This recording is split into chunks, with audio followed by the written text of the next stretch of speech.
Bonjour à toutes et à tous. Aujourd'hui, une vidéo un petit peu spéciale. Nous allons voir comment reconnaître les éditions des cartes Magic qui n'ont pas de symbole ici ou qui ont des bizarreries à ce niveau. Donc quand il y a un symbole, vous savez que c'est une édition ou une autre. On verra que pour les anciennes éditions, il y avait plusieurs fois le symbole qui apparaît.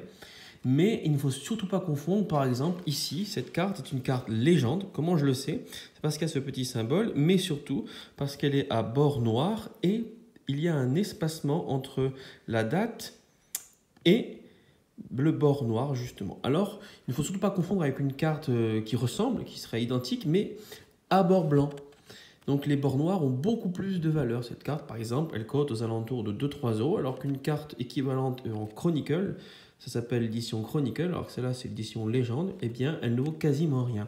Donc là on a une légende qui est en anglais, ça se voit, alors que évidemment on a aussi des légendes en italien. Donc c'est un petit peu différent au niveau de la date et de l'illustration. On a ici la date qui est un petit peu en dessous de l'illustrateur, qui était donc Richard, Kane, etc. Vous voyez la différence entre une italienne, évidemment c'est en italien, et une américaine.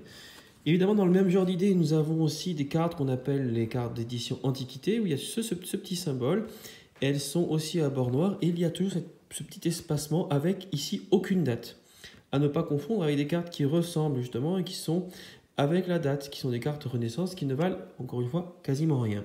On a ensuite des cartes Arabian Night, où on a ce petit symbole avec un petit sabre, et l'espacement ici qui signifie encore que c'est une carte Arabian Night. Dernière possibilité, on a des cartes The Dark, édition The Dark, avec ce petit croissant de lune, où ici on a justement encore cet espacement, et toujours pareil, il faut des bords noirs. Donc ça c'est une carte édition The Dark. Ensuite, en matière de cartes qui n'ont pas de petits symboles pour dire les éditions. Là, il n'y a pas de symbole, vous voyez. Donc là, on a affaire à une carte édition bêta. Comment je le vois? Parce qu'elle est à bord noir, qui a ces petites pointes un petit peu caractéristiques, que les bords sont ronds, comme tous les bords des cartes Magic qui vont suivre. Vous voyez, c'est des cartes à bord rond, alors que l'édition Alpha, qui est une autre édition, qui est exactement la même carte, l'édition Alpha, c'est la même carte, avec des bords plus ronds, plus coupée si vous préférez, mais sinon elle est identique. Donc ça c'est une bêta, parce que c'est à bord noir, il y a un espacement ici, il n'y a pas de date et pas de symbole d'édition ici. La suite est une édition Unlimited, pourquoi? Parce qu'elle est à bord blanc et qu'elle est identique, sinon plus ou moins identique, avec la bêta. Ensuite, on ne doit pas confondre aussi avec des cartes d'édition Revised, pourquoi? Parce que ce sont des cartes qui se ressemblent énormément. La manière la plus simple pour ne pas se tromper, c'est de voir l'espacement entre le bord ici, le bord blanc et l'illustrateur. Vous voyez, il y a un petit espacement de la même taille que celui dessus, alors que là, il n'y en a pas, ou très peu. En tout cas, ils n'ont pas la même taille. Donc ça, c'est une carte Revised et ça, c'est une carte Unlimited. Et ça change tout puisque la cote est multipliée par 5 environ, voire par 10 entre la Revised et l'Unlimited. Bon là, ce ne sont pas des mêmes cartes, mais bon, c'est un exemple pour comprendre.